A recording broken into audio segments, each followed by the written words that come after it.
Hello friends, अब इस video में हम एडिशन थ्योरम का आगे का कुछ पार्ट करते हैं। इसमें क्या है, addition theorem for not mutually exclusive.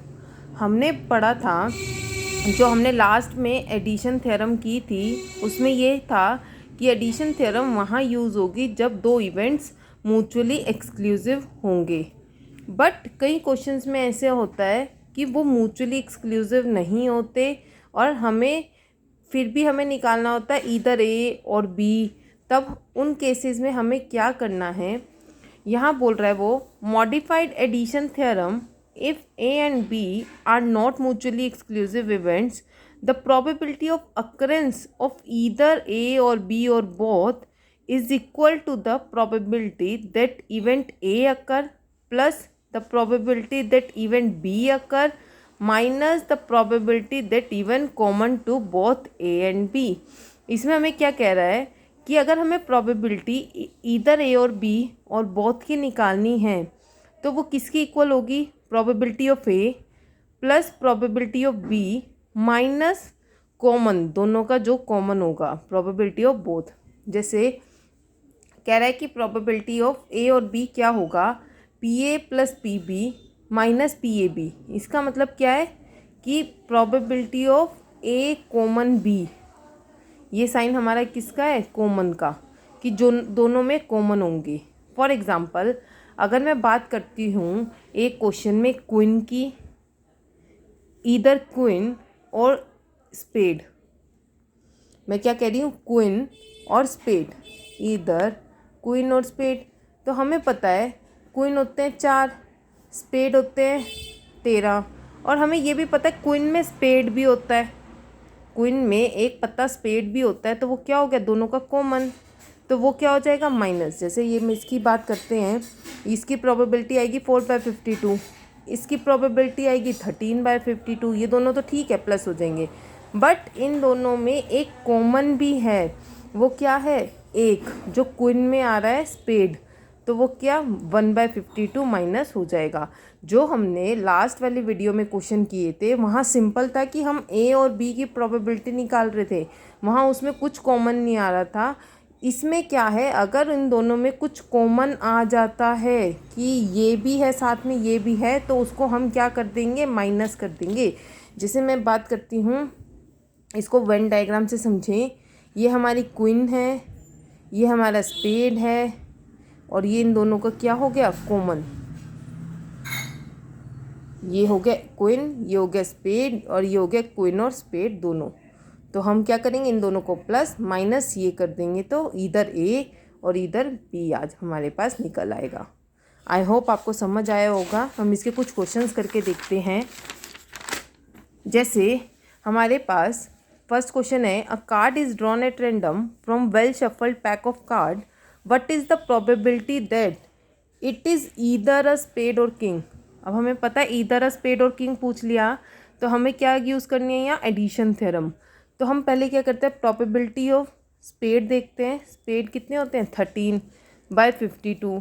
फिर हम देखते हैं प्रोबेबिलिटी ऑफ किंग, वो होते हैं 4/52। अब हमें ये सोचना है साथ साथ कि क्या इन दोनों में कुछ कॉमन है। हाँ है, किंग में स्पेड भी आता है, तो फिर किंग और स्पेड का कॉमन एक पत्ता 1/52। अब हमारा स्पेड और किंग की प्रोबेबिलिटी कैसे निकल जाएगी, स्पेड प्लस किंग माइनस जो इन दोनों का कॉमन है। तो ये कितना हो जाएगा हमारा, ये हो जाएगा 16/52। आई होप आपको समझ आया होगा। अब next question, a bag contains 30 balls numbered from 1 to 30 तक हमारे पास बॉल पे नंबर लिखे हुए हैं। 1 ball is drawn at random, what is the probability that number of ball is multiple of 5 और 6। मतलब हम जो बॉल निकाल रहे हैं कि वो मल्टीपल ऑफ 5 हो, मल्टीपल ऑफ या नंबर जो भी है 6 हो। तो अगर मैं बात करती हूँ प्रोबेबिलिटी मल्टीपल ऑफ 5 होने की, तो कौन कौन से नंबर हैं, 5, 10, 15, 20, 25 और 30। ऐसे ही मैं बात करती हूँ प्रोबेबिलिटी ऑफ मल्टीपल ऑफ 6, तो हमारे पास क्या आएंगे, 6, 12, 18, 24, 30। अब मैं अगर इन दोनों के कॉमन की बात करती हूँ तो क्या आ रहा है कॉमन 30, यानी 1/30 30 नंबर बोला है। ऐसे ही इनकी अगर हम प्रोबेबिलिटी लिखते हैं 1 2 3 4 5 6, तो ये हो गई 6/30, 1 2 3 4 5, ये हो गई 5/30 और कॉमन आ गई 1/30। तो प्रोबेबिलिटी ऑफ 5 और 6 के मल्टीपल की क्या आ जाएगी, probability of multiple of 5 plus probability of multiple of 6 minus इन दोनों का कॉमन, कितना आ जाएगा 10/30 यानी 1/3। आई होप आपको समझ आया होगा कि मैंने कैसे कराया है। नेक्स्ट क्वेश्चन देखते हैं। What is the probability that a leap year selected at random will contain either Thursday और 53 थर्सडे और 53 फ्राइडेज। कि हम लीप ईयर की बात कर रहे हैं, हमें पता है लीप ईयर में हमारे पास 366 डेज होते हैं। इसका मतलब क्या है कि इसमें हमारे पास 52 तो फुल वीक आ जाते हैं, फुल वीक्स आ जाते हैं। 52 को अगर आप 7 से मल्टीप्लाई करते हो 364 डेज आ गए, साथ में हमारे पास आते हैं 2 अदर डेज जो हमारे बच गए। ठीक है, तो ये 2 दिन कौन कौन से हो सकते हैं, हमने पहले भी एक करा हुआ है क्वेश्चन। ये हो सकता है मंडे एंड ट्यूसडे, ये हो सकता है ट्यूसडे एंड वेडनेसडे, ये हो सकता है वेडनेसडे एंड थर्सडे, ये हो सकता है थर्सडे एंड फ्राइडे, ये हो सकता है फ्राइडे एंड सैटरडे, एंड ये हो सकता है सैटरडे एंड संडे, और ये हो सकता है संडे एंड मंडे। तो हमारे पास 53 थर्सडे आने के क्या चांस हैं, हमारे पास 53 थर्सडे आने के क्या चांस हैं। हमें पता है हमारे पास 52 जो फुल वीक है इसमें 52 थर्सडे तो आए होंगे। जो फालतू के थर्सडे अब हमने जो अपने वो बनाए आउटकम्स कितने कैसे बन सकते हैं, 2 थर्सडे आने के चांस है, या तो वेडनेसडे एंड थर्सडे हो सकता है या थर्सडे एंड फ्राइडे। तो थर्सडे कितने आ सकते हैं, 2 आउट ऑफ कितने चांस में से, 7 में से। ऐसे ही मैं 53 फ्राइडे की बात करती हूँ तो फ्राइडे कितने आ सकते हैं, एक फ्राइडे ये रहा, एक फ्राइडे ये रहा, तो 2 आउट ऑफ 7। अब देखो क्या दोनों में कुछ कॉमन आ रहा है, हाँ हो सकता है दोनों थर्सडे और फ्राइडे इकट्ठे भी आ जाए। तो कितने कॉमन आ गए इनका, थर्सडे एंड फ्राइडे का कॉमन जो हमारा आ रहा है वो है 1/7। तो अब हमें क्या करना है, इधर थर्सडे और फ्राइडे की प्रोबेबिलिटी क्या हो जाएगी हमारी, इधर थर्सडे और फ्राइडे की प्रोबेबिलिटी हो जाएगी probability of Thursday plus probability of Friday minus probability of common, तो ये हो जाएगा हमारा 3/7। आई होप आपको समझ आया होगा कि मैंने क्या किया है। नेक्स्ट क्वेश्चन से समझ लेते हैं फिर। The probability that a person stopping at a restaurant will drink Pepsi. कि एक पर्सन कह रहा है कि पेप्सी पीने की उसकी प्रोबेबिलिटी है 2/3। विल टेक पिज़्ज़ा, अगर वो पिज़्ज़ा ले लेता है उसके चांस हैं 3/4। विल टेक बोथ, कि वो दोनों की बात कर रहा है कॉमन, कि पेप्सी भी ले लेगा साथ साथ पिज़्ज़ा भी ले लेगा, तो उसकी प्रोबेबिलिटी है 1/2। Find the probability that a person stopping at restaurant will take neither Pepsi nor pizza. कि वो कह रहा है कि find the probability that a person stopping at restaurant will take neither Pepsi nor pizza, कि ना वो पेप्सी ले ना वो पिज़्ज़ा ले। तो हमें क्या करना है, हम पहले प्रोबेबिलिटी निकाल लेते हैं ईदर की, कि या तो वो पिज़्ज़ा ले ले या पेप्सी ले ले। वो हमने अभी सीखी है कि ईदर वाली प्रोबेबिलिटी कैसे लगती है, एडिशन थ्योरम लग के 2/3 प्लस 3/4 माइनस 1/2 दोनों का जो कॉमन आ रहा है हमारा। तो इसको अगर हम सॉल्व करेंगे तो हमारे पास आएगा 12 LCM, 3 4 12, 4 2 8, 4 3 12, 3 3 9, 2 6 12 एंड 6 1 6, 9 - 6 3 और 11/12। ये आ गई हमारी इसकी प्रोबेबिलिटी 11/12। तो हमें निकालनी है नीदर की। तो नीदर की प्रोबेबिलिटी कैसे निकलेगी, नीदर पिज़्ज़ा और पेप्सी।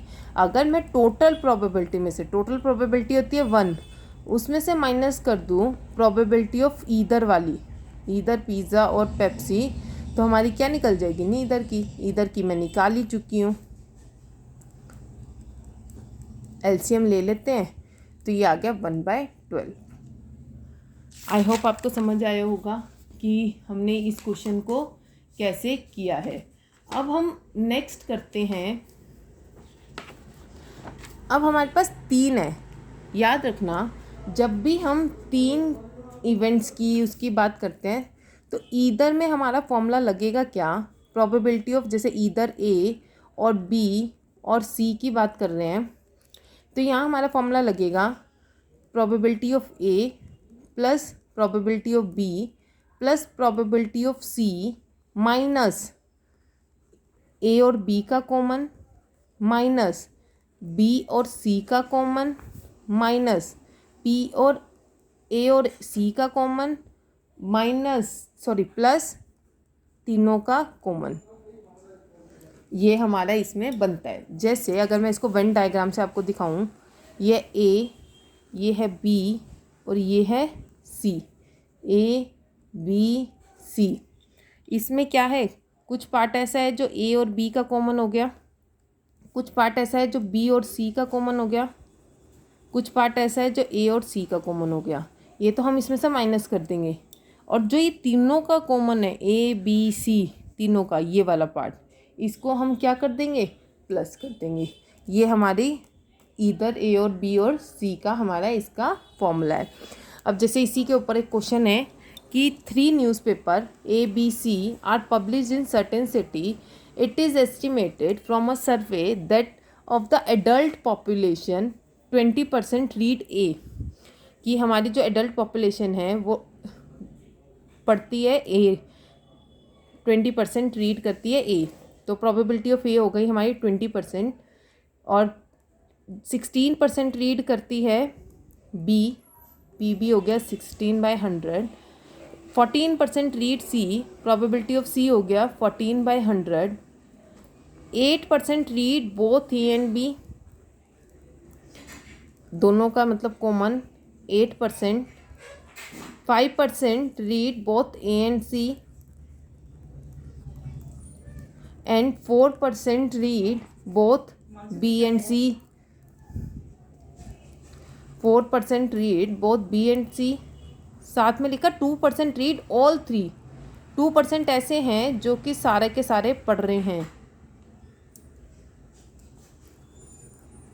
2%। अब हमें क्या निकालना है, find the percentage read at least one of the newspaper, कि कोई एक तो न्यूज़पेपर पढ़ता हो, इधर वो पढ़े चाहे वो पढ़े चाहे वो पढ़े, at least one of the newspaper. तो हमें पता है यहाँ पे हमें निकालना है प्रोबेबिलिटी ऑफ इधर ए और बी और सी, और हमने इसका फॉर्मूला देख ही लिया है।